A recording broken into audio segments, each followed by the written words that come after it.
Woo back, baby. Woo! 11 members and associates of the Brooklyn-based Wu Gang charged with multi-million-dollar COVID-19 unemployment insurance fraud. The defendants allegedly obtained $4.3 million by submitting fraudulent claims for unemployment insurance using hundreds of stolen identities. Woo!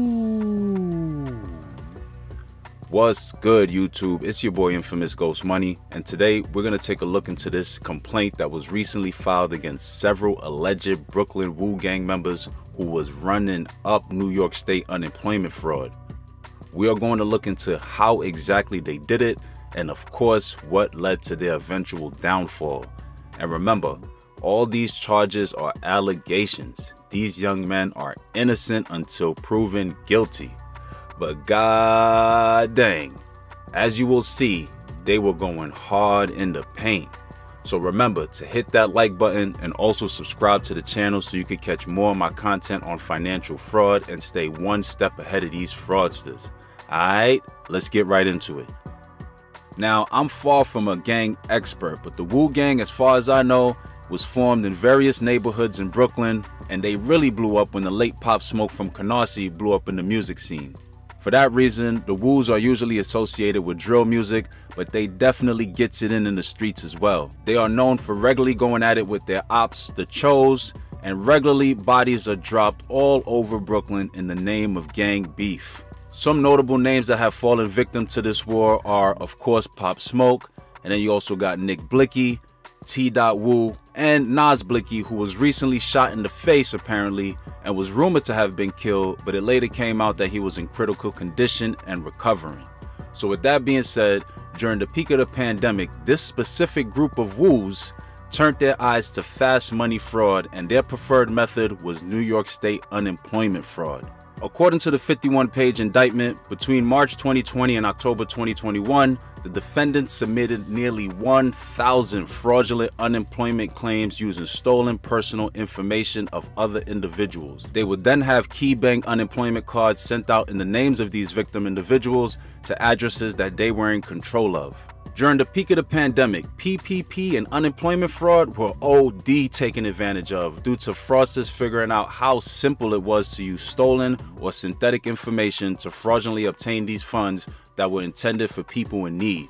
Once they got these cards, en masse, they would go to various ATMs daily and withdraw thousands of dollars. In this case, they applied for over $20 million in unemployment funds and successfully obtained over $4 million.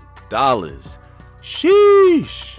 I guess the sauce was out within the Wu clique on how simple this method was, and boy oh boy did they exploit it over and over and over again. They would acquire the full profile information of various individuals from underground fraud networks on Telegram and the dark web at the lowski. I'm talking about $100 to $150 a pop.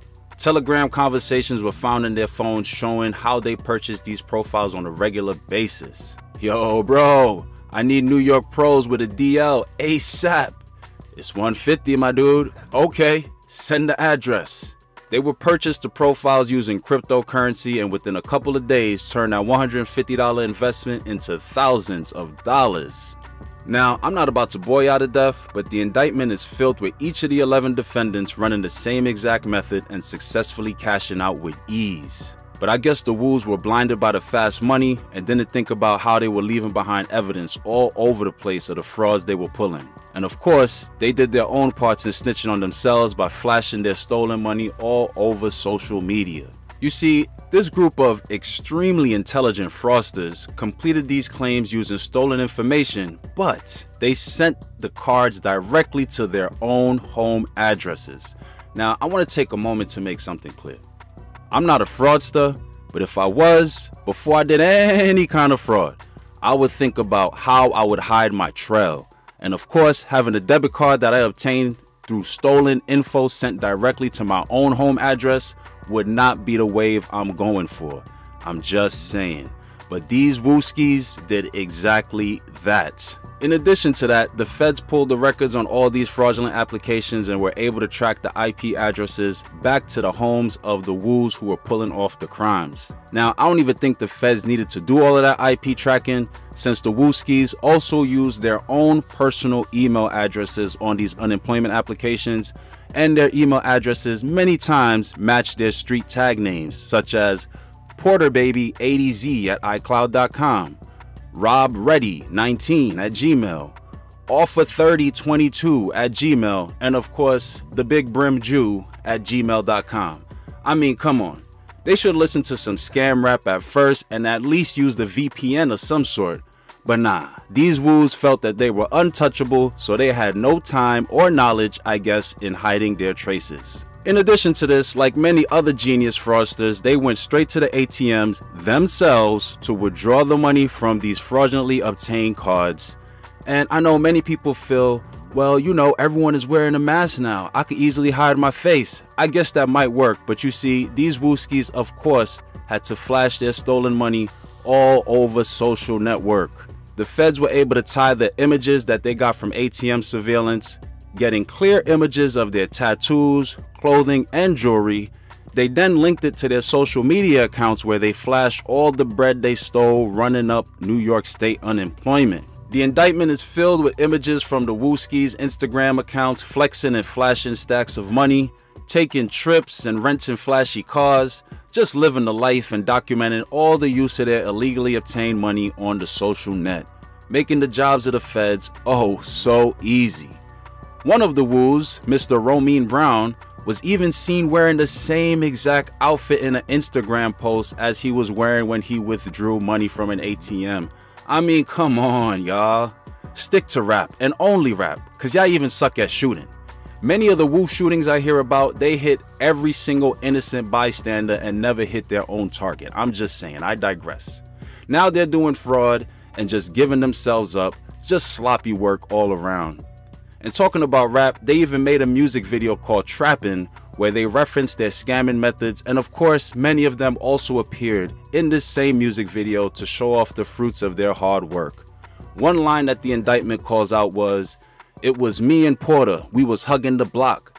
Unemployment got us working a lot." Sheer bars. Unemployment got us working a lot. Real clever.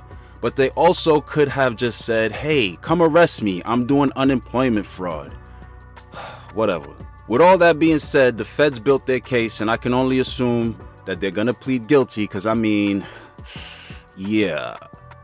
This is just another case involving fast money and young people not thinking about the cost of the actions that they're taking. It's also unfortunate that these crimes are usually glorified in rap music that is extremely influential to young people who lack positive role models and are drawn to these rappers. These woos decided this is what they wanted to do, and now we gotta wait and see how this case is gonna roll out.